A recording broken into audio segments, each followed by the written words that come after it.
Yeah, so thanks for a very kind introduction. And while I am an experienced hand for sure, but I also have a young colleague with me who is very, very smart, who heads our AI and ML desk, Achin Agarwal. And he is a topper from computer science, IIT Kharagpur, and then on to IIM Bangalore. So I have him particularly since I know a lot of your audience is from Bangalore and Karnataka, and that they might have highly technical questions. So he's there to take care of that. And so the way I have thought about this is that it is in some ways a reflection of my own journey of at various points moving out of your comfort zone. And with good reason, because when the playing field changes, you have to change. So that's what my presentation is about, that how is the investment landscape changing, and as financial planners or as investors, why you cannot afford to be left behind.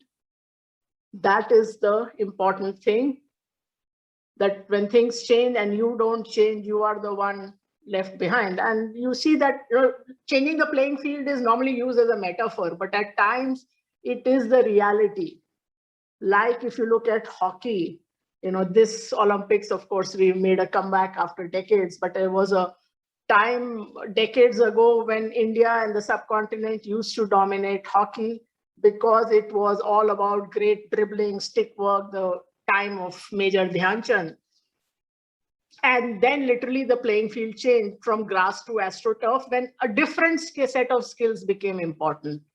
That how fast you could run, how fit you were, and because the Indian players could not change their skill set fast enough, they got left behind. And you see this progression in so many things in life. In tennis itself, went from wooden rackets to various materials, metals, titanium, and even the legendary Bon Borg tried to make a comeback with his old wooden racket, but it would not work in the modern times.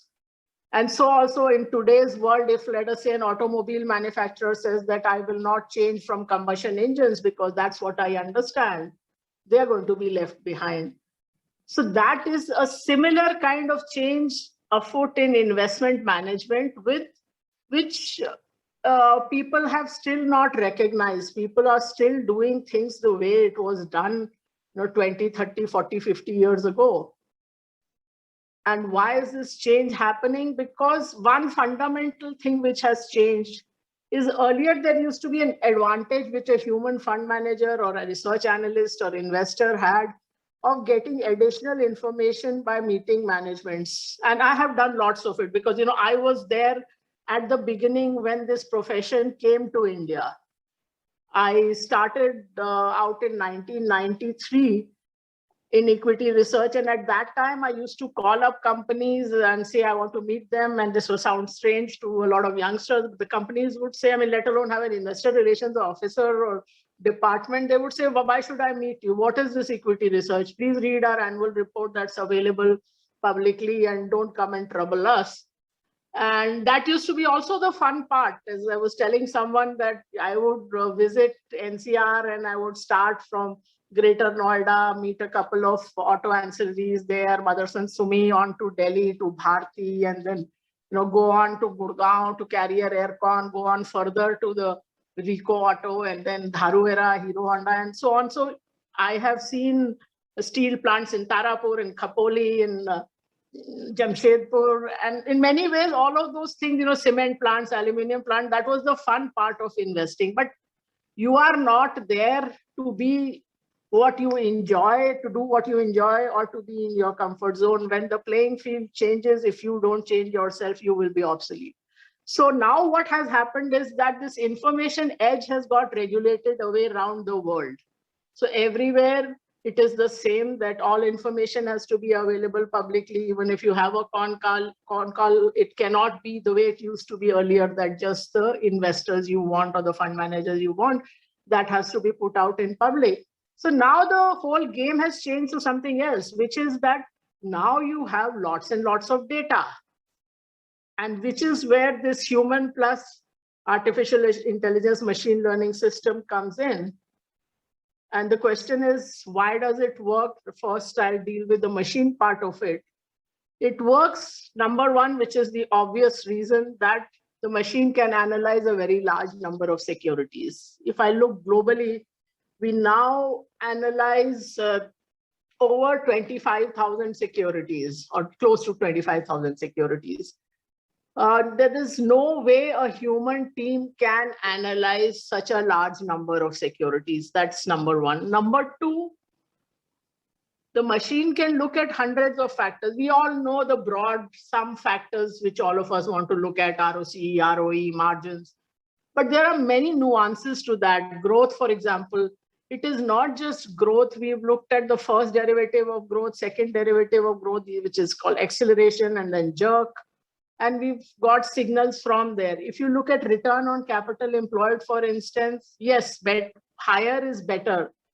But how much of a re-rating would you expect if it goes from 11 to 13% versus if it goes from 18 to 20%? Is it the same or is it different? And so there are like literally thousands of factors you can look at, and look at all variations of that. One of the fun parts, in this, the fun part is that every time you think of something that should we analyze this, you get on the call with Achin and his team and say, why don't we test this? Maybe this will work.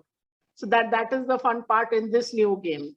So the reason number three for machines is that it is consistent. Let us say I have a team of 1,000 analysts and doing 25 companies each, they can analyze 25,000 companies. But even so, each of them will look at companies differently. So either same company, the same data, if I give two different analysts, they will look at it differently.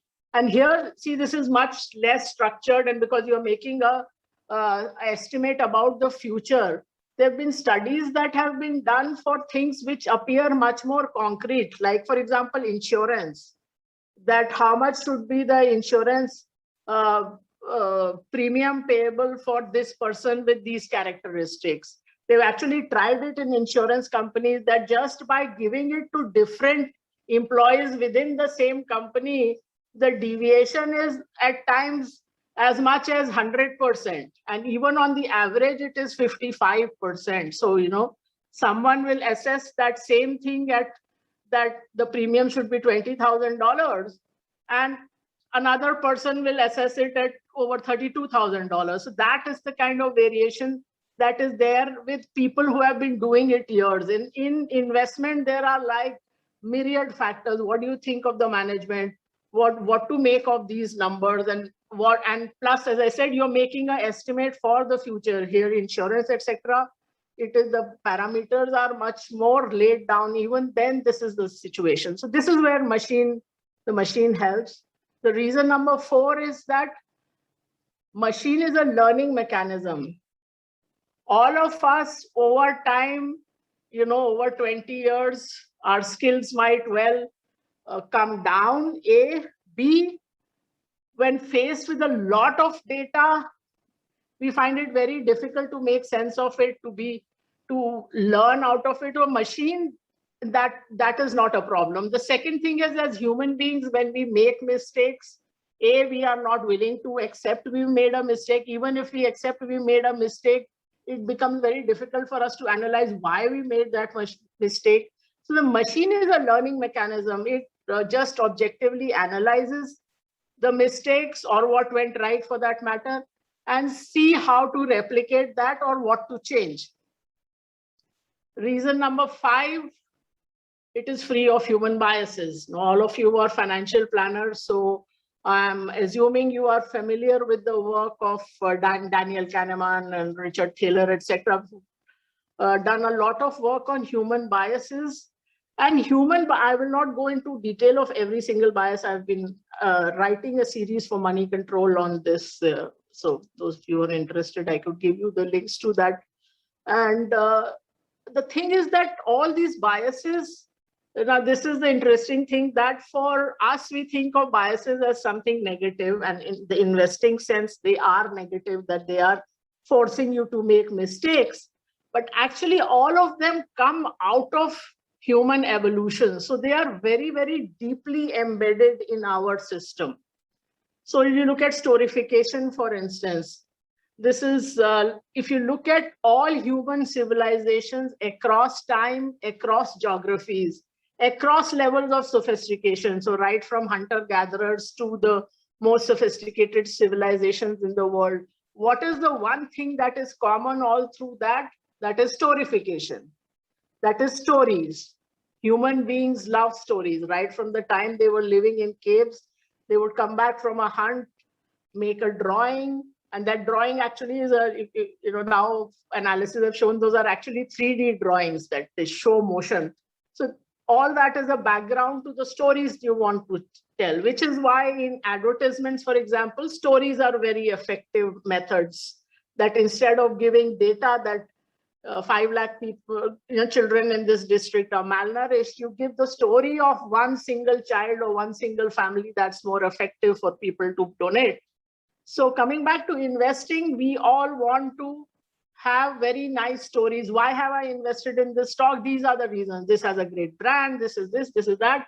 And we get more and more, the more we repeat, the more we get convinced. And so also you have all these other biases, recency bias. For example, all of us think that NASDAQ is always a great place to invest in because it has done well in the last 2.5 years. Endowment bias, where we systematically overvalue what we own. The bandwagon effect, where we want to be in consensus, we want to do what everybody is doing, whether it is cyber currency trade, cryptocurrency trading, or something else. So all these things the machine eliminates, because the machine is not human, and neither is the market. And this is something from Daniel Kahneman again, and he has written the book on biases, but he says that I cannot, just because I understand biases does not mean that I can eliminate my own biases. And which is why he says that, and this is out of studies, that there are very few examples of people being able to outperform algorithms in making predictive judgments. So even insurance or fingerprint analysis even, or radiology, X-ray, this is something all of us understand. The same X-ray, if it is shown to different doctors, they will interpret it differently. Even worse, if you give like the same X-ray in a stack of X-rays to a doctor on day one and give it again 6 months later, in a very large percentage of cases, the same doctor will analyze the X-ray differently.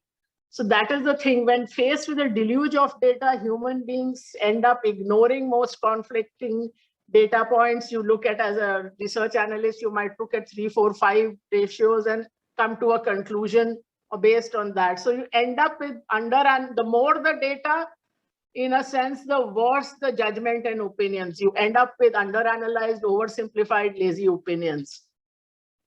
And that can really lead you astray. I mean, just to give you an example, of course, which were in this list a few years ago, like ITC and Gillette, are no longer even spoken about as being part of this basket because they haven't performed. So the stock hasn't performed, you quietly ignore it and only look for data points which at least in the recent past had satisfied you. So, I mean, we do not believe in storification. At times we have bought and held, like, for example, Nestle in our portfolio, but buying in something and believing in the story are two different things.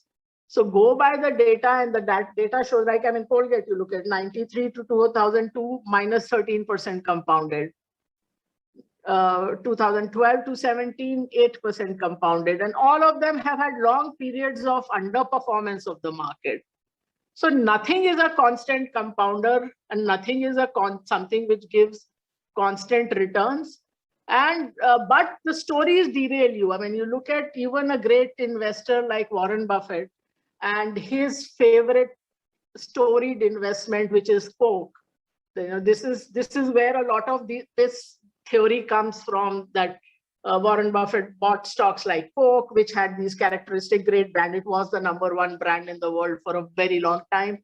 It has this great moat around its business, very predictable cash flows, and it did make returns for him. I mean, not that it did not, but because he kept repeating that story, he got married to the story and he did not get out in time. And so if you look at the last 27 years, it has been a big underperformer. It's up just 11 times versus the S&P itself being up 18 times. So you would have been better off being in the S&P. It's another matter. Last 20 years, anyway, even as a portfolio, his portfolio has underperformed the S&P. So biases and being married to stories spare no one, not even the smartest and the best.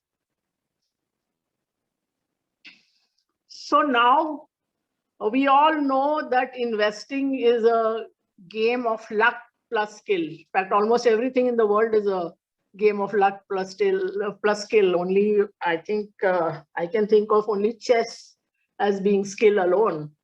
So how do you maximize what you get out of your skill? So the information ratio is a measure of value added by the manager, which is a product of the skill of the manager into the opportunity set of the manager. So if you are, let us say, no manager is right 100% of the time. So let us say you are right 60% of the time, which is a reasonably good, or 65% of the time.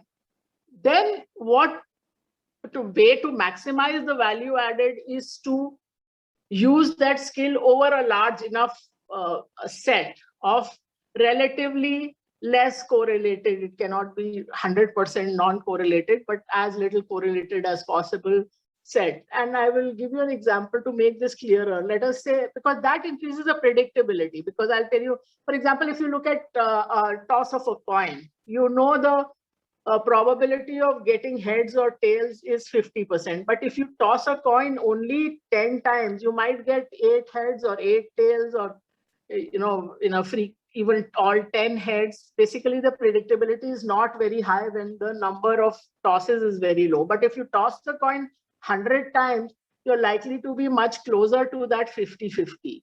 So if you have the skill, then if you can use that skill over a large basket, then the predictability is much, much higher. So that is something also to remember, that to optimize, you should do that. So what does our system do? It tries to increase both these things. So to increase the information coefficient, that is the skill part of it, that we should be right a greater percentage of the time.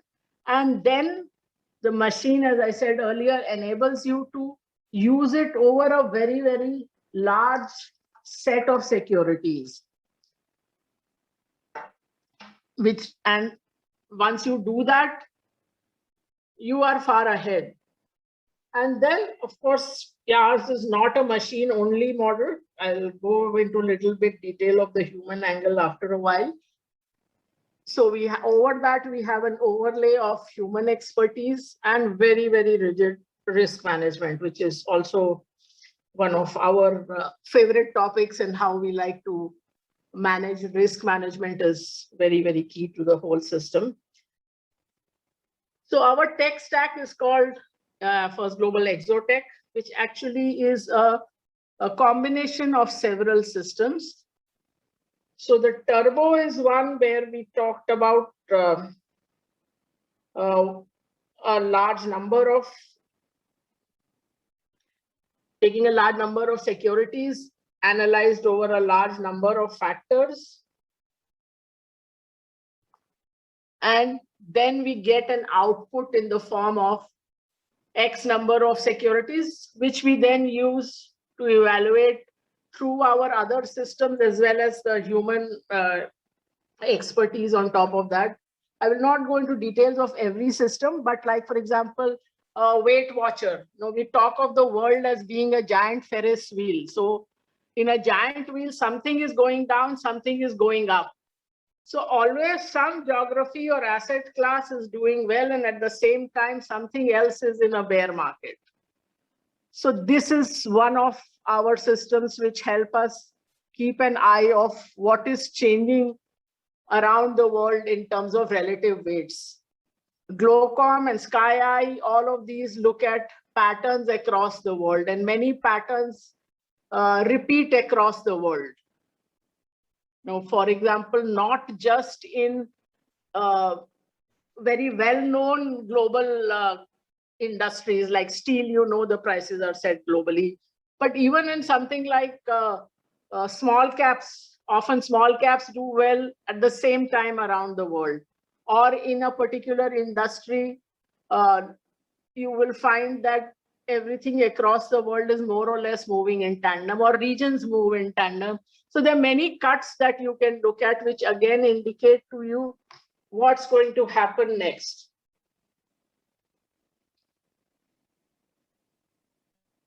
And to expand a little bit on the turbo itself, this goes from the top left-hand corner anti-clockwise. So we look at how to come up with the factors that we use in turbo. So we look at literally hundreds of factors using various kinds of data, price data, fundamental data, estimates, macroeconomics, data, industry data, for example, in automobile sales or whatever it is. And the thing is that we look at these factors as first in terms of that they should be logical. Now, this is very important, and which is where a lot of machine learning or quant models go wrong, because they look at a vast lot of data, and they come up with factors which appear to have a correlation with how that investment did. And then they try to find a logic as to why that factor worked, which is totally the wrong way to go about it. So we want factors that were logical to start with, which is not, it should not be a statistical aberration that something worked as a good indicator of how something happened, because that might just be a spurious correlation. And then, of course, we test it very, very rigorously. People who are from this technology field have seen how we actually do it, which is a far more detailed presentation. And they've said that, let alone in India, I mean, barely anybody in the US would also do it so rigorously. And then with all that, we distill the essential oil of which factors work. And of course, nothing is permanent. So research takes up, even on a day-to-day basis, a lot of time within the organization, right up to my level. And we are always testing new data, new factors. Something goes out, something comes in, because the world changes. So no matter how well you have made the model, it has to be an evolving model. And there are many granularities. Just to give you an idea, that I mentioned that how we analyze the granularity in growth and return ratios. One thing which, to an extent makes you a little sad as a human analyst, that certain things which you thought only you could do, that, for example, catching manipulation, and we have a good history of doing that. 20 years ago, roughly, there were two big scandals in the US, WorldCom and Enron, and we caught both of them. We actually did a piece saying that why we cannot reconcile the numbers in WorldCom, and hence we are discontinuing coverage. So I thought that at least, manipulation part, you will need human intervention. But over time, you find a lot of human expertise can actually be coded into the machine. So the machine, in fact, can look at a wide variety of factors. For example, without good reason, is the depreciation policy, for example, changing too often? Is there a big disconnect between profit and cash flows on an ongoing basis? And one of the factors which we found very good is there a significant increase in any kind of compensation paid to auditors, whether as audit fees or consultancy or whatever. So all of these things put together, we found the model catches every single case of manipulation that has come to light. So right from 1% beverages to Under Armour, it has got every manipulation that has come to light. At times, it might give the signal much in advance. Sometimes it is a little before the scandal breaks. At times, it has even been a 1.5 or 2 years before the scandal breaks. But we are not looking to short. We are only looking to avoid those stocks. So that it works brilliantly. And unlike human beings, it does not get, some of these companies were in the most admired or most trusted list. And with that, like which is the classic definition of the halo effect, that you think that everything is great with the company because it has appeared on a Forbes and Fortune list of this kind. But the machine doesn't care which list this company is in, and it still tells you that, yes, there is something wrong with the accounting. Then there are things which we are still working on. For example, this natural language processing, because there is a lot of unstructured data that is available also, like on-call transcripts, management commentary, annual reports, auditors report, all of that. And that, for example, very interesting, there is something called complexity. So in the con calls or management calls, is the complexity increases. So complexity you can think of is like vagueness. So is the vagueness increasing in their answers, which means they probably have something to hide. So it can, this kind of change for a particular company over a period of time gives you some indication of what is happening. So this is the modern day and bulk alternative to meeting company managements one by one and trying to remember what they told you last time and how they have done since then. So I spoke about the machines, but the machine-only model has its own constraints, which is why not all quant models work well. And I always say, this quant or any of these things they are only a tool. It is like saying that I know Excel and you know Excel, and hence our financial models will be the same for a company. That's never going to be the case. It's only a tool. It is what you're putting into it. And which is why often the pure engineers or technology people who make quant models don't succeed, because for one, as I said, that you are starting with a huge data set and just coming out with a bunch of factors that have worked in that period, but they may not be logical. There may not be any reason why they have worked, because we all know that spurious correlations exist in the world. You can draw a plot of the cheese consumption in Tennessee and nuclear energy in Japan, and the correlation will look very good, but that's a meaningless correlation. So that happens, and which means that you end up overfitting. You put in too many factors, you work with black boxes where you don't understand why the model is recommending something. Our basis is that we must understand why the model is recommending something. So that is very important. And of course, the fact is that quant models cannot react to things beyond what is going into them, which is usually past data. For example, last year, if you look at the COVID crisis, as human beings, you could see in February, beginning of March, that this was something crazy happening. I remember tweeting about it, that in Italy and Japan, the schools have shut down. Italy, you had these pictures of all these tourist attractions with no human beings. And later on, of course, we got used to those visuals. But back then, it was like startling. And you say, this has not happened even during the World War. Something strange is happening. Besides, the only thing the model can catch on to is, to some extent, the social media chatter. But other than that, or if there is, let us say, any kind of tension building up on the Indo-China border. So those kind of things, you need the human being to come in. Besides, as I said, that, a pure quant approach can also take you totally in the wrong path, in the wrong hands, which is why the market expertise is required. And so, which is why we say that human plus machine is better than either human alone or machine alone. So we all would have heard of that in the 90s, the Deep Blue computer of IBM defeated world chess champion Garry Kasparov. What not many know is that that thing was sort of, that kind of championship was tournament was run again in 2005. And on one side, you had these supercomputers, and on the other side, you had human chess players who were good, but not world champion level, along with laptops. And the human plus machines could easily defeat the best machine. So that was the interesting in another field, how human plus machine is better than either human or machine alone.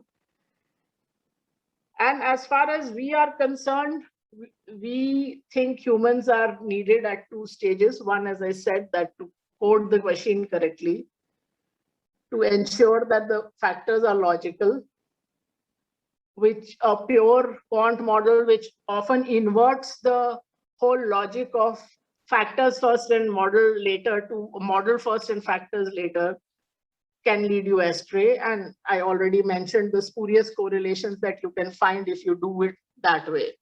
So this is one stage one, to code it correctly. And then the second part, which is that pure data does not capture all that is out there in the world, which is where you need the human beings. Or, I mean, when we say human beings, it is also not completely unstructured intervention by human beings, but also some of our other models like that agreement in motion and Weight Watcher, which are also models which we have been actually using far longer, for over 20 years, but they require human interpretation. So that is the other part when I say human. And also now when you look at, I look back at my journey as an investment manager or as a research analyst to start with, and it has gone through so many different iterations, but it is always, all of that involves at every stage getting out of your comfort zone, and a lot of people don't.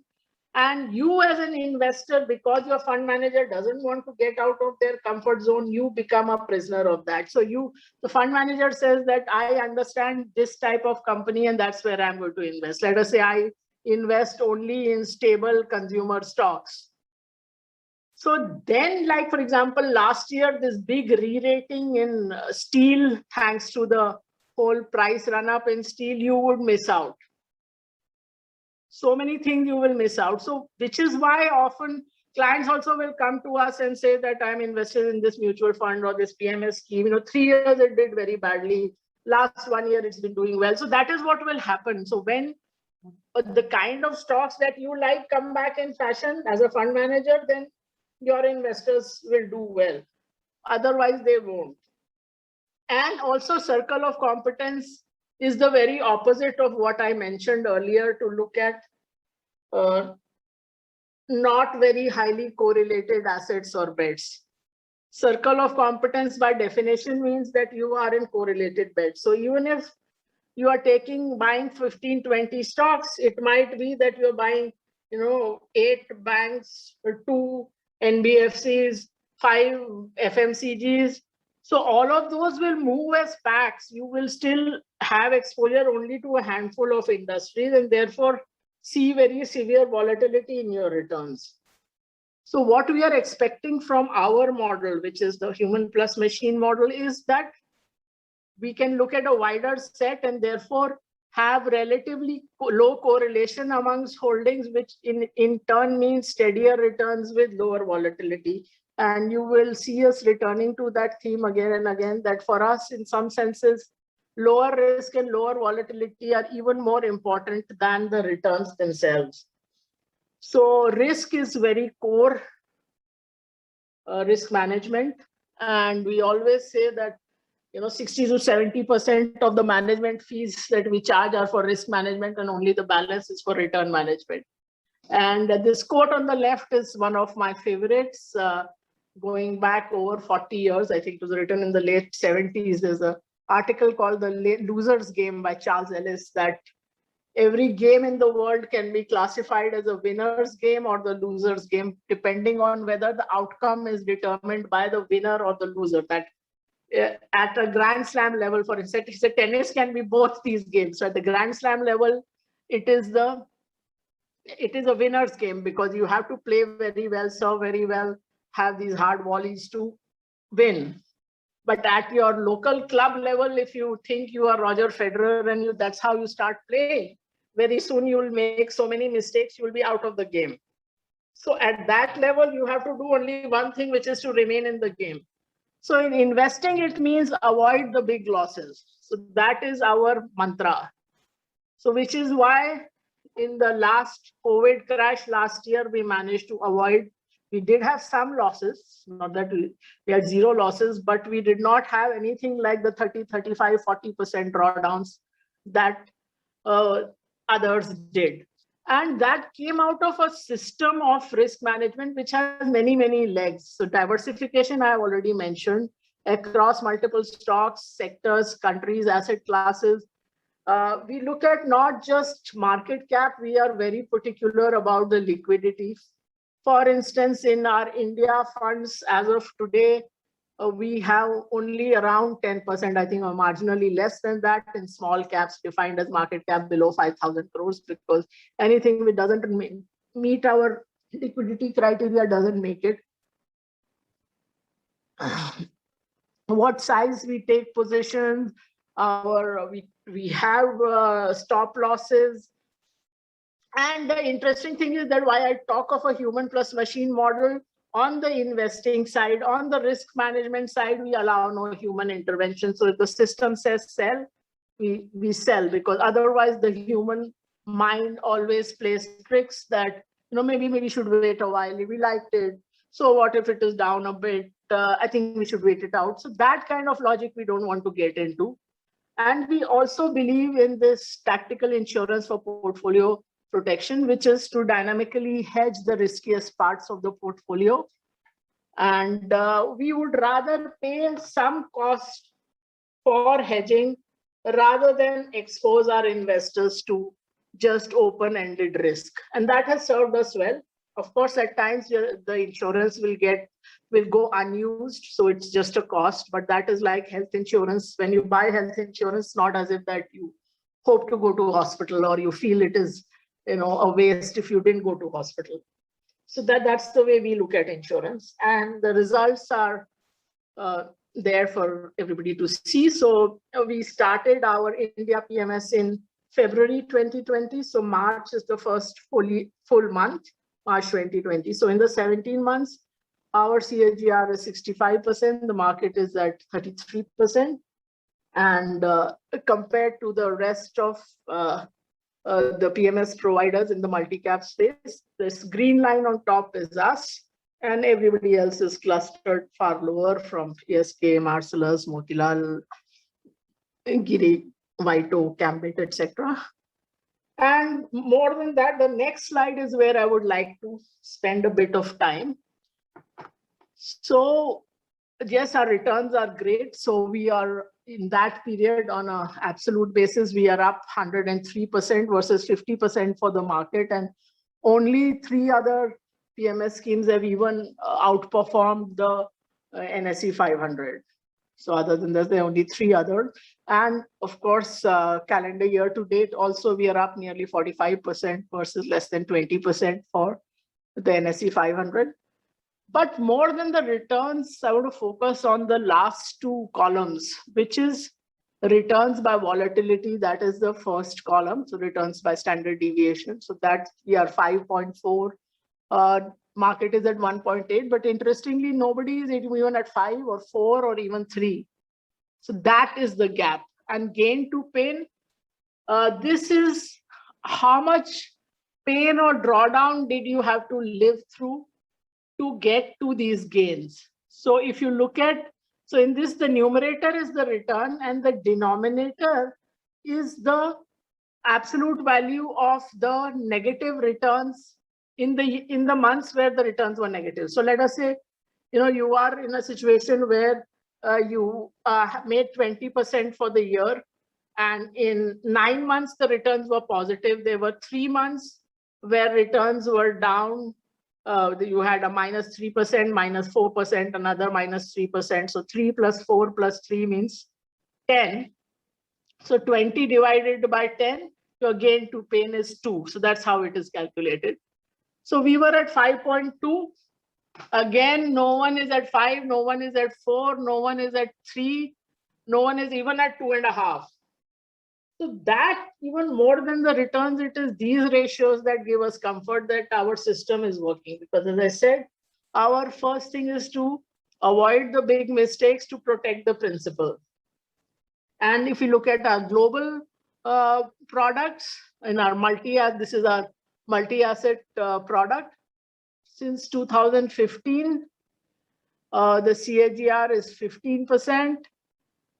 If you look at the benchmarks, it's about 8 to 9.9%. So that's the range of the benchmarks, which is the Bloomberg 80-20 and 60-40, because these are not pure equity portfolios. They have other assets also. And if you look at 2020, we were among the top 9% in terms of returns, top 2% in terms of risk-adjusted returns. And if you look at compared to Jim Simon's Renaissance Technology, which incidentally is also a quant technology fund, and Ray Dalio's fund, they were both significantly negative, 20% plus negative for the year. And of course, we've been around a long time, so some of you will be familiar with some of these calls, like Amazon in 2001, when everybody was throwing in the towel on Amazon, and this was the Business Week cover, and rest of Wall Street was also saying that it's likely to go bankrupt. We had not just a buy, we had a strong buy at $15. And Jeff Bezos actually sent an email to us saying, thanks for the support, because we were the only ones, absolutely only ones, which had a buy on Amazon. And HDFC Bank, similar call in India, and in 1996 at a split adjusted price of 3.8 rupees, just after the IPO, where we said that it'll go from a Bonnie baby to Arnold Schwarzenegger. And middle one is a call of a big change, because, as I said, there was a period of about 5 years when emerging markets did extremely well. India itself compounded 6-7 times. And then we said that now that trend is changing. And we have been in the global markets, we are not doing global markets secondhand. We have been in the global markets for over 20 years. Our London Stock Exchange membership, like we were the first Asian firm to be members of LSE, was in 1999, and ASD was in 2000. So we've been covered by not just the Indian press, but the international press for a very long time. So this Alan Abelson is a fairly legendary columnist in Barron's, and who said the First Global's reports are credible, and often more than that. This Wall Street Journal article was on the front page when we actually talked about the linkages between oil prices and dollar prices, which nobody had understood till then. Now it's become common wisdom. At that time, nobody had thought of it. And not just US stocks, we have been covering, on the next page, if you see, we have been covering Chinese, Japanese, European, all kinds of securities for a very long time, which actually matters because those companies are far more complex than what Indian companies are. Just a quick look at the products we offer. Since you are financial planners, I thought it's useful to tell you that. So we have a fairly simple suite of products, because we think where to invest is for your investment manager to decide. So there is no point having thematic or funds like that. So we have an equity only scheme, which is India Super 50. So 50 comes out of that. We expect to have somewhere around 50 securities, could be 45, could be 65. And the multi-asset portfolio, which is where the equity part mirrors IS 50, and we have allocation to other asset classes also for people who want lower volatility and lower risk. Global products we have, now this is interesting that we have, I'll just in the second part talk a bit about why you should be global, but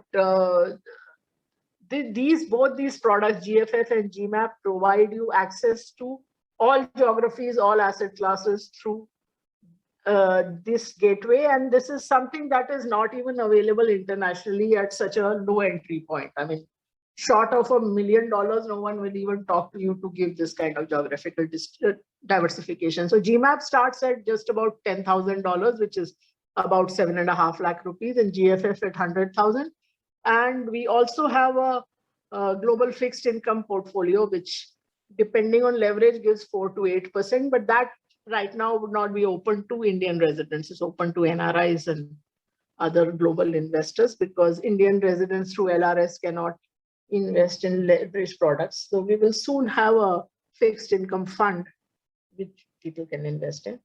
And just I'll quickly go through why you need to be global, which is that there are always bull and bear markets simultaneously in the world. And by choosing wisely, your portfolio can be in a permanent bull market.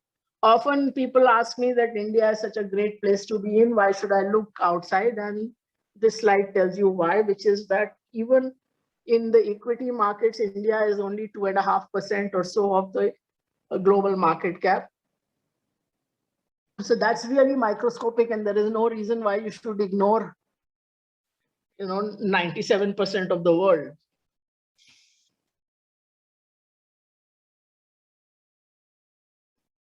Then the other important thing is that the same asset classes, the same geographies don't give returns every year. And history tells us multiple instances of that. If you look at even equity markets, last year, we know NASDAQ did well, but which was 40-odd%, but Vietnam was 80% plus. Korea Tech Index did better than NASDAQ.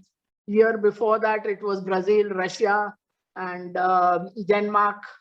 2018, nearly everything was negative, barring a sprinkling of the oil and Middle East markets. So every year it changes. So you cannot be locked into a geography or locked into an asset class and expect to get great returns.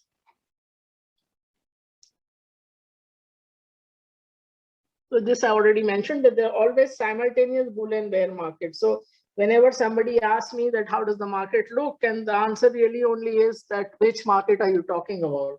The answer depends on that.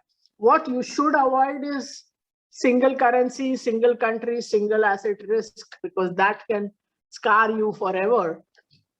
And that is exactly what our global products are designed to do, to get you out of this scars. And if you go back in history, let's go back first almost 25 years to when the Asian tigers, and this is the Asian tigers, these are not just a random bunch of countries. Through the 90s, these Asian tigers were soaring, and India wanted to be like them, and everybody wanted to be like them, to have these high growth rates and gung-ho economies. And then the crash came, and they were down 50 to 90% in that year. And as an aside, that was the trigger for us also to start thinking of why we should not be exposed only to a single country, and which is why the London Stock Exchange membership in 99 and so on. But the point that's being made here is that even as these Asian markets were getting wiped out, Europe was up 25% in the same period. US treasuries returned over 20%. So it was not as if the whole world was in a funk. Similarly, I mean, this all of you would remember or at least have read about, which is the big 2000 tech crash, the first dot-com bust. And not just the NASDAQ, overall US equities halved. But even at that time, US treasuries and oil had good returns. Gold was up 14%. Then there is this period from 2003 to 2007. And remember, US is still not out of its crash mode. So for instance, the NASDAQ did not reach its 2000 high till 2015, 15 long years. So even from those lows, it went up only 61% in those 4.5 years. Whereas the emerging markets went up 3.5, 4 times. That's as a whole index, but Brazil was up 10 times. India, a couple of other countries were up 6 to 7 times. So, while US was still in the doldrums, very hard for people who have been around in the markets only 2, 3, 4 years to understand this, that there was this whole long period where US was supposed to be the no-hoper, and the whole attention was that the emerging markets is where the action is going to be forever. So whatever is happening at that point in time, people think will last forever. So not just 10 years, the emerging market equities did not do well at all. India itself, December 2019, we looked at the data. It had not even given you fixed deposit returns for 10 years. In dollar terms, there was barely any return. So emerging markets, emerging currencies, everything was in a bear market, even as US equities did well, US dollar did well. Commodities were in a bear market, depending on the commodity, for 10 to 15 years till they sort of revived in 2020.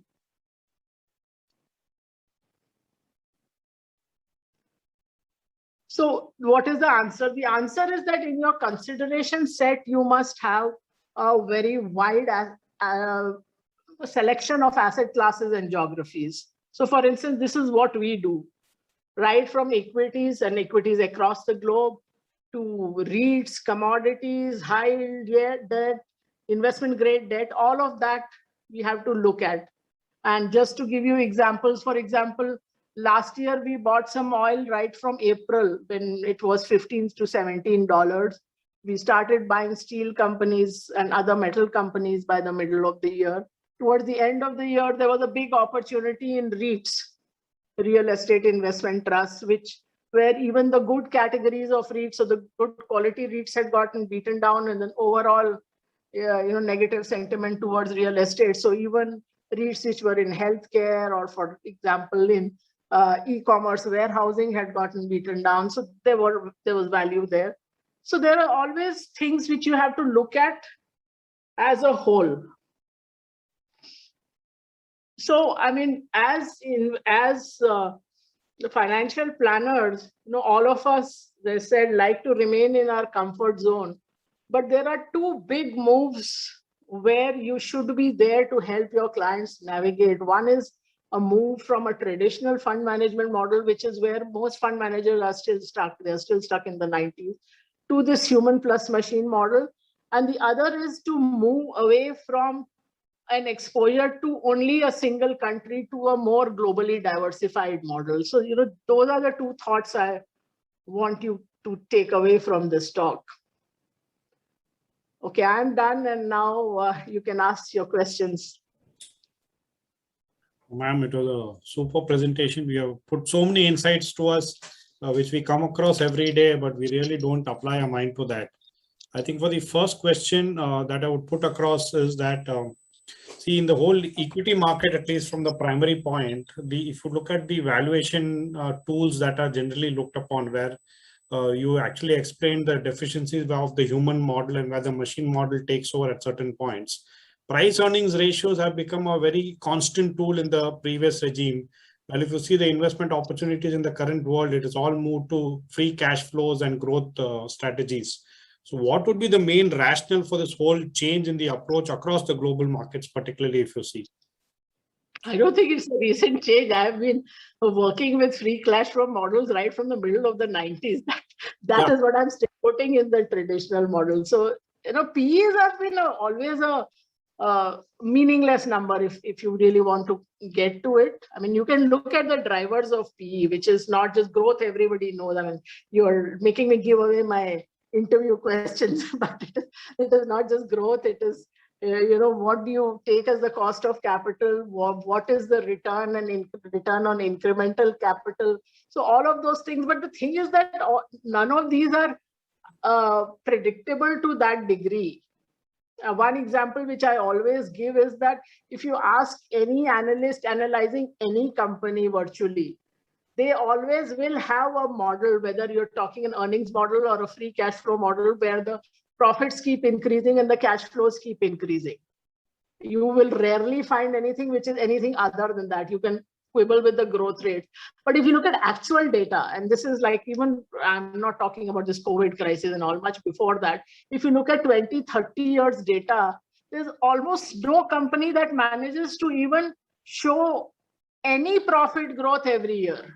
Because virtually, if you start with 2,000 companies, you're lucky if you end up with 20 companies which have shown some growth every single year, a positive number. Whereas if you look at the models for those 2,000 companies, every model will show growth forever and out into the future. So there's a big disconnect. So PE tries to simplify things too much, and it doesn't work, and it doesn't even work. I mean, let me give away one more of my interview questions, which is, in cyclical industries, it works even less. Because in cyclical industries, typically the ideal time to buy is when the profits are very low, which normally means the PE is high. By the time the profits actually come in, so the earnings actually come in and the PE ostensibly looks low, most of the time it is time to get out because that cycle is over, it's peaking. Yes. So, you have to, I'm not saying you should not understand all these toolboxes, very much you have to. I mean, that I think you need that, what's called that 10,000 hours of work if you want to be a really good investment analyst or good in any field. You have to put in those. I mean, I have thousands of books at home, but you need that, and you need the experience. That's the other thing, that you have to live through the cycles and you have to have the toolbox. It can't be one without the other. We have one of our anonymous attendees who's asking that finally, who makes the decision on your investment strategy? Is the machine or the human, or finally who's on top of it? I mean, that's his question put up in the box here, the first question. Okay, so the machine gives you a superset. So as I said, the machine might, like, let's say in India, recommend maybe 65 stocks. Right. And the humans will then analyze, and humans, as I said, is also not completely unstructured. That's still often using some of our other systems. We might end up with 45 or 50, and there might be just a handful of other stocks which come from other analysis, which is not coming from this, our primary model, which is turbo.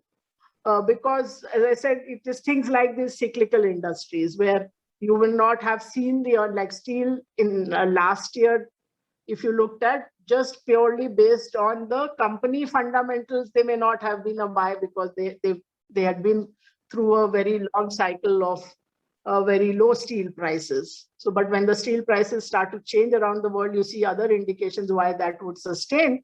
Then you can buy those, but that's normally a smaller proportion. So most of it is through this analysis, which gives you the superset, and then you buy a subset of that. We have a question from Deepesh Mehta, which says, do you have cryptos in your portfolios? This, as I always say, cryptos are taking up a lot of mind space for people. I talk to everybody from, I know, friends' children who have finished college and haven't yet got a job, to other friends who have retired, and both saying that I'm into crypto trading. So I have actually I've written 2 long articles on this, on whether you should have crypto in your portfolio. But to give you in a nutshell, crypto is a very volatile asset class, no question about it, but it is also not so very correlated with many other asset classes. So there is some value to adding it to your portfolio. So at times, not directly cryptocurrency, but through other means, we've had indirect exposure to crypto. And that has, but when I say that, we have exposure, I'm talking 1, 2, 3% maximum. I'm not saying ever that you should have 20% of your portfolio in crypto. This asset class is not stable enough to even consider something like this. So it's extremely volatile. So be very careful. Besides all the other risks of where you are trading and which exchange, and whether there are risks associated with your intermediary or your counterparty, that's a different thing altogether. But what out of this crypto thing, more than crypto, the blockchain technology will change many, many industries fundamentally. So I'm sure, on the technology front, you will have opportunities over time. Now, internationally, you have a couple of ETFs which look at not just cryptocurrencies, but the technologies and invest there. Right. We have another question from N. Gauri Shankar and Swami, which says, what is your view of the global and domestic markets over 3 to 6 months? See, now, as far as India is concerned, just purely on a returns basis, I don't think there is a great deal of risk. So we have this lake of returns theory that when returns become too high, that is when they pass the danger mark and start to overflow, and then you have a risk. But as I was telling you, that till December 2019, the Indian markets for 10 long years had not even given you fixed deposit returns. So, right, of course, from the March 2020 lows, you have seen this big run up. But if you look at the long-term history, if you expect to compound 13 to 15% in equities in India, it's not as if that now you have been compounding a lot more than that, which was, let us say, the case when in last 2000, up to 2008-9, when you had the 25% compounding for 3 years. So we are not in that situation. So the medium term, I don't think there's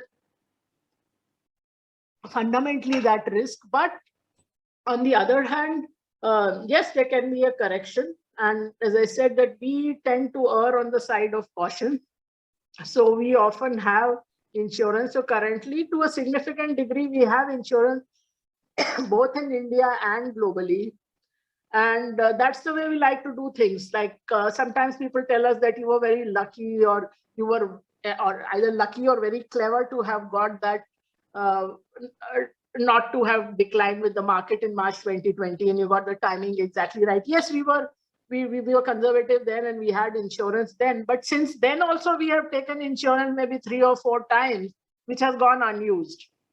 So for example, last October, we thought Indo-China tensions were building up, and we took insurance, which went unused. So also a couple of times this year.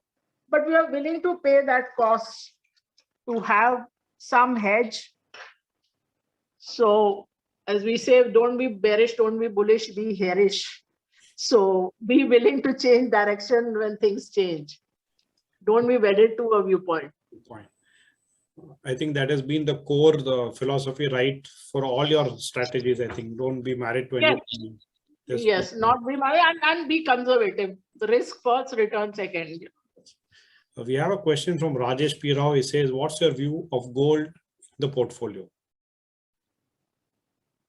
We still have some gold, but we have cut down. Like if you look at our India multi-asset portfolios, we've cut down on gold. We still have some. I mean, it's worth having it because gold is also somewhat unpredictable asset class. Sometimes there are very long periods when it does nothing. From 1980 to, I think, from 1980 to 2003 or something, 23 years, it went nowhere. I mean, there were ups and downs, but it never went anywhere. So, but we still have a sliver. It is just something you need to have as a hedge, but not something we've cut down. As I said, we're not at where we used to be. We have a question from N. Gauri Shankar and Swami. He says, what according to you are 2 major domestic and global risks? Domestic, we still have a lot of, on the economy side, we are not out of the woods by a far gap. If you look at even last quarter results, they are not there. The profit totals are not over what you had achieved in Q4 or Q3. They're like almost the same as what it was in Q2. So you're just looking at a year-on-year number, because last year that quarter was a complete lockdown.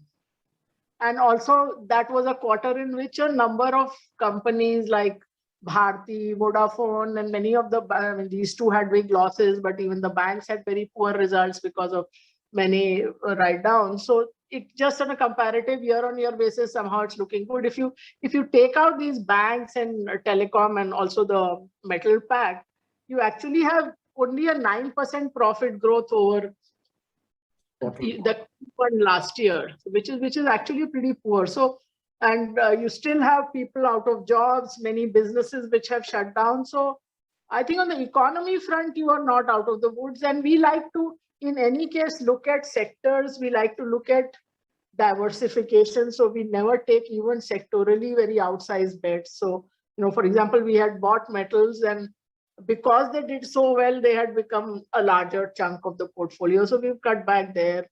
IT services we've liked a while. So, that IT and then some other pockets of services and some other pockets of technology, we tend to be still overweight.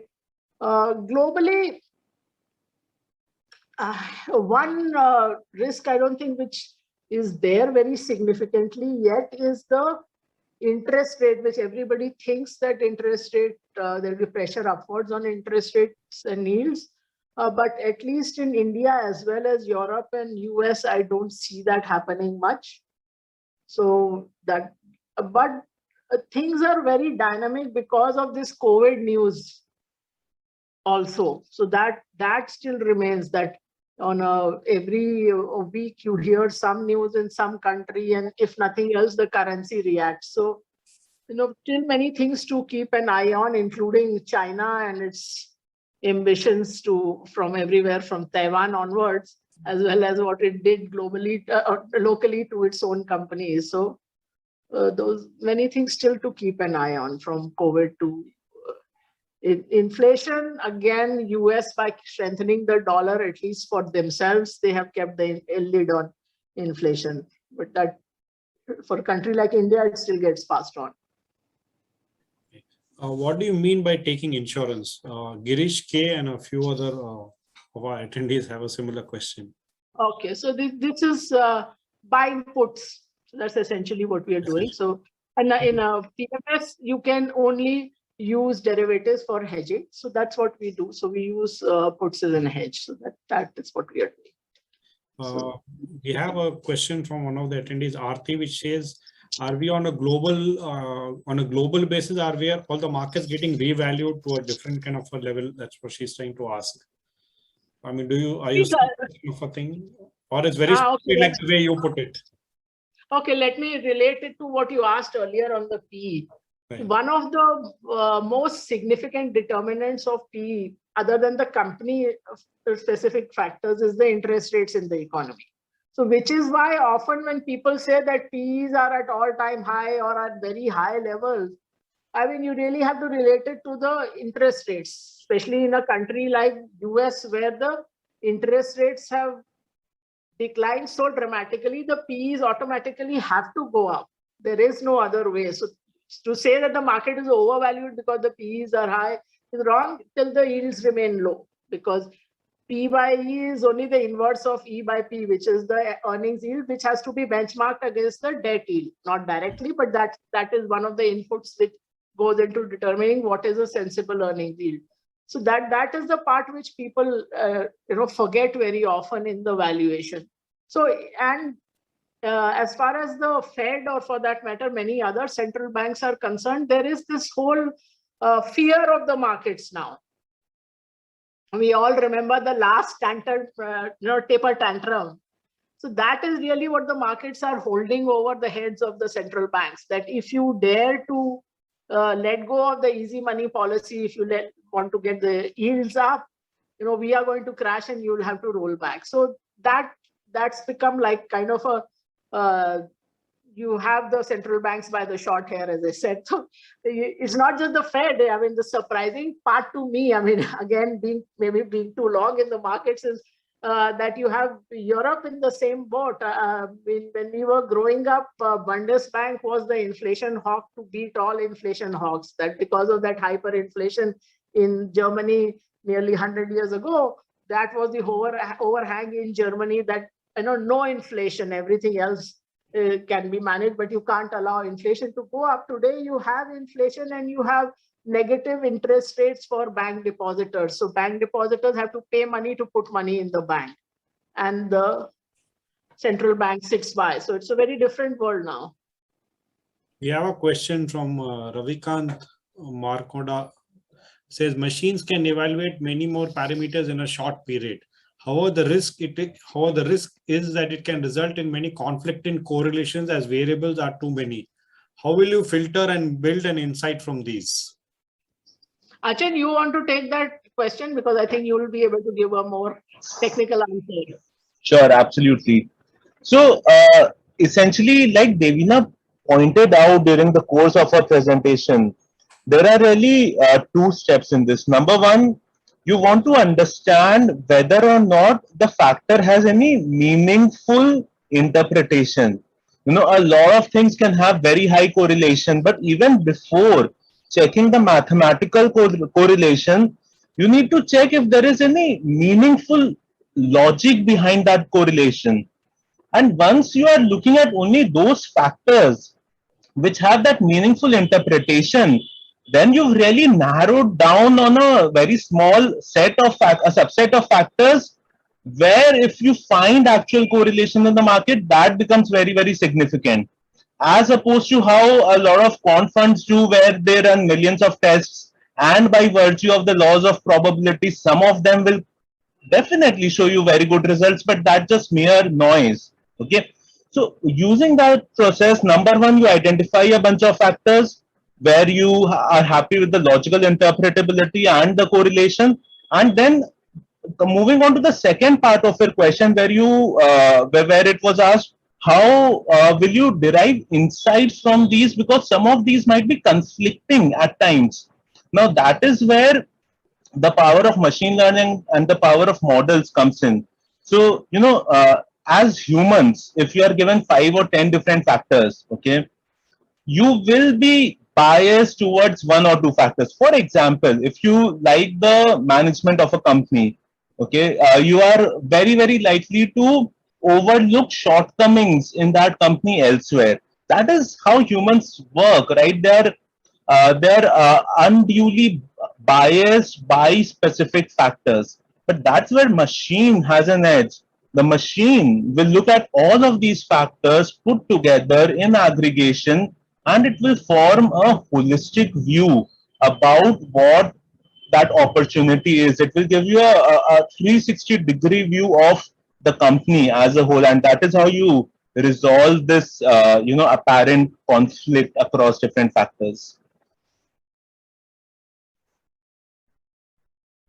I would also add that do read this book called The Halo Effect, which is exactly about that, this human tendency that Achin spoke about, that as humans, because we like, or for that matter dislike, something about a company or someone due to a few factors, that also then defines for us what we think of them across everything. So when, for example, that talks about that when a company is doing well, then everything about that company is good. Then they are ranked high on uh, being customer centric, having the best HR policies, about being the best place to work in, about having the best management, the best CEO. And if that starts to do badly, the same qualities that were liked about the CEO earlier now become bad. So that's how the human mind works. But machine, precisely as Achin mentions, puts everything together into a holistic view without letting the view on one or two things dominate your final conclusion. So, I mean, I would highly recommend, just to understand your own mind, I would recommend 2 or 3 books. One is The Halo Effect. As I mentioned, Thinking Fast and Slow by Daniel Kahneman. There's some Richard Thaler books. There's Invisible Gorilla, which again talks about a lot of thinking fallacies that you have that you may not be aware of. For example, why you will not make a good eyewitness. And I always thought I wouldn't make a good eyewitness. It's only after reading the book I realized it was not a personal failing, but pretty much everybody won't make a good eyewitness. So they're like very interesting ways in which the human mind works, and just understanding it again isn't enough for you to get rid of those biases or random variations. That is the other learning, but it is still worthwhile learning that. Wow, very interesting set of things provided both by Achin and you.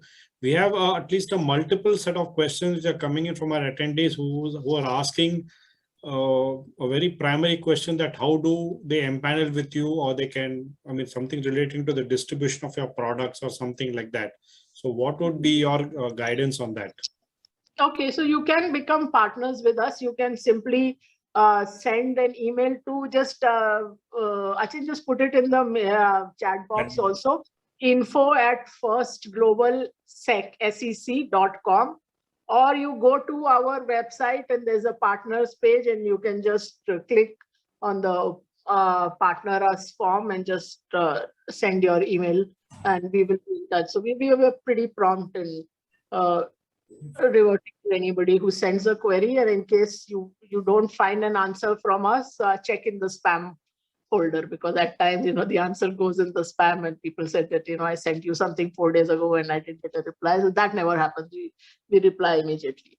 So we are you're welcome to partner with us. And is there any minimum ticket size? I think that's one more additional question that has come up. Okay. So as I said, on our global multi-asset portfolio, the minimum ticket size is $10,000. On the global fund, which is a Cayman mutual fund, it's $100,000. In the domestic PMS, it is 50 lakhs, which is the SEBI minimum. And that 50 lakhs can be split across the two products also. It has to be a total of 50 lakhs. That's because that is the SEBI minimum. So we can't do lower than that.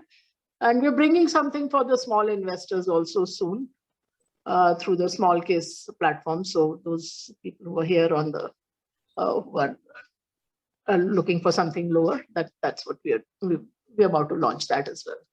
Because we had something we call the self-drive baskets earlier, but it will be easier to offer through a platform. That's what we thought. Okay. Another specific one, ma'am, for you, which says, Madam, your opinion on banking and PSO sectors. I think Peddy Srinivasan has put this question across. Okay, banking, we are always cautious. I've been a banker, and that's I mean, at times, of course, I mean, given that it is a very large part of the market, we do have some exposure. But that's a business that we're generally cautious on, and more so, as I said, on the economy, I don't think the pain is over. So in a highly leveraged sector like that, that is always a concern area. I mean, in spite of the fact that I showed you that report on HDFC Bank, which was great and a very good call, but there I always say that I had, unlike Amazon, which was based purely on the numbers and the fact that they had, while everybody was throwing in the towel on Amazon, that was a quarter in which for the first time they had made substantial cash flows. So that was purely that kind of thing. HDFC Bank, I say I have an unfair advantage because so many of the people there were ex-colleagues. So you could actually make a call that, yes, how are they going to run this? That which is the two parts, the growth as well as the risk management. In the bank, the risk management is key. So on both those things, I mean, I knew personally the key people, and I said, okay, I know if they are there, you know, it's going to be in safe hands besides the growth opportunity. So that was the reason. So in banking or finance, that's the risky part. And if you look at also the commentary this earnings season from the two people who are most upfront about it, which is Bajaj Finance and HDFC Bank, the commentary has not been great.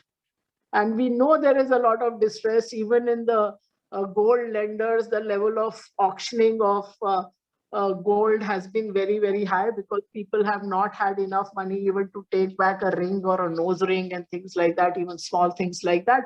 So there's still a lot of distress. So I would be still super careful of banks. Of course, this year PSU banks have done very well. That the PSU bank index has been one of the better performing ones.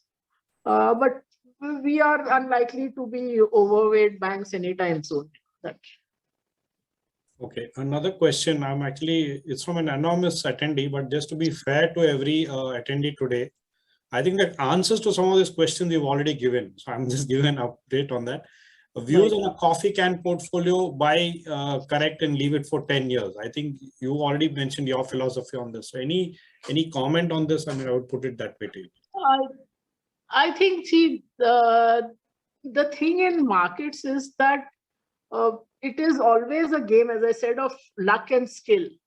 And the future is always uncertain. If after living through the last 1.5 years, if still people have not realized that the future is uncertain, you have a serious problem, because there are always known unknowns that you don't know next quarter how is this company's results going to be, and there are always unknown unknowns, which is the category in which the COVID comes. That who would have said in January 2020 that hotel and airline businesses will go to zero for substantial part of the year.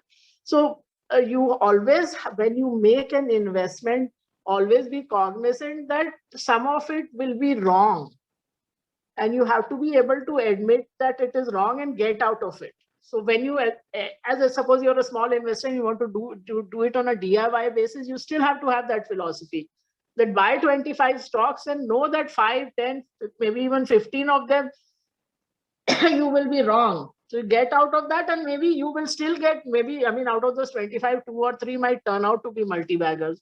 Well and fine.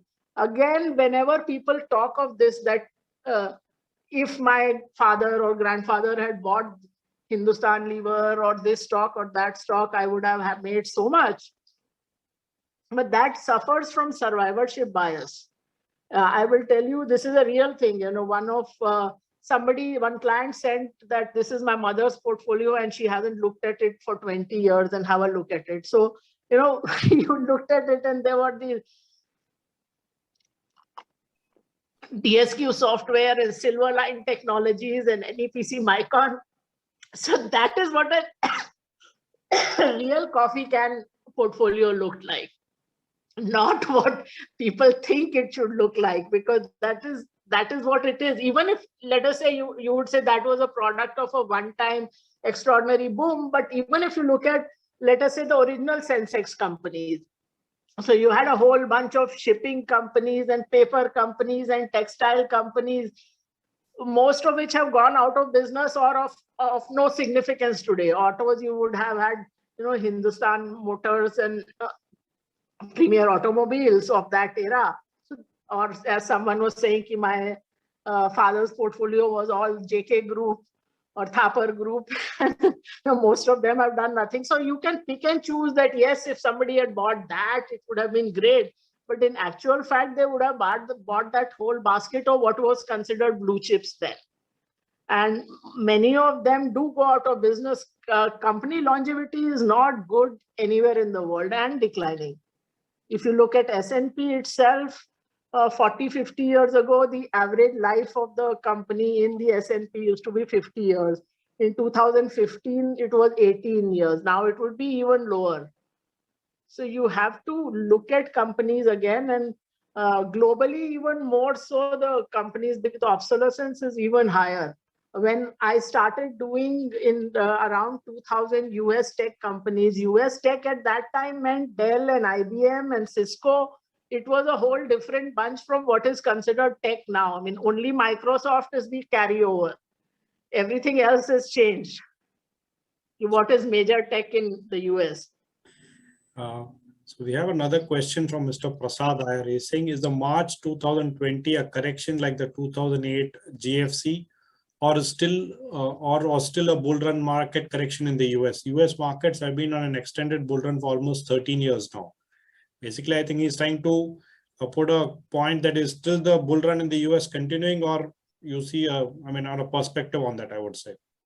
Yeah, so again, I talked of that lake of returns theory, which is that how are the returns looking on a 10-year, 15-year, 20-year basis. So if you look at, for example, we did this exercise a while back.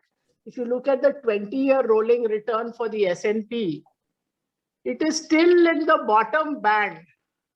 You know, we looked at it for, Achin, what about 80, 90 years, right? Yes, since 1925. Yeah. Yes, so nearly 100 years now. So we looked at this, and this is very much still at the bottom end. So we cannot again say that the market has run up so much that it should come down. As I said, it was a very long patch that 2000 NASDAQ high was taken out only in 2015. S&P did take it out once in 2007, but then again it crashed. So it's actually not been as great a bull run as it appears to be, just simply based on 2 or 3 years numbers. Yes, ma'am. I think you've given us a fantastic set of insights. Thank you both to Mrs. Devina Mehra and to Achin for this great presentation. I think a lot of our perspectives will have to go back to the drawing board and think. We've been hearing so many of these perspectives, particularly both from you and Shankar, saying we should look at a wide array of markets, assets, draw the risk prior first, and then decide on the other parameters. But I think today, the way you put it, a lot more thing has been done. And from all, it's been a great presentation on behalf of CoFP to both of you. And I would like to end this with one of your nice tweets, which I saw. Don't use a formula where you don't understand the derivation, and don't use a model where you cannot understand the assumptions. It's a real good line that across it says a lot of things in just 3 or 4 lines, and it probably, according to me, it is the whole crux of your presentation. I mean, if you see it, that if all these things make sense to you, then work on it rationally and go forward. Thank you so much, ma'am. It has been a great time, and thanks, Jayant. I think both your mentors have been living up to everybody's expectation, not only yours, I think. Thank you very much. Thanks for the opportunity. I really enjoyed this one. Thank you. And that tweet is what I tell all new recruits on day one, along with never ever hard code anything in an Excel sheet. Thank you so much. Thank you so much.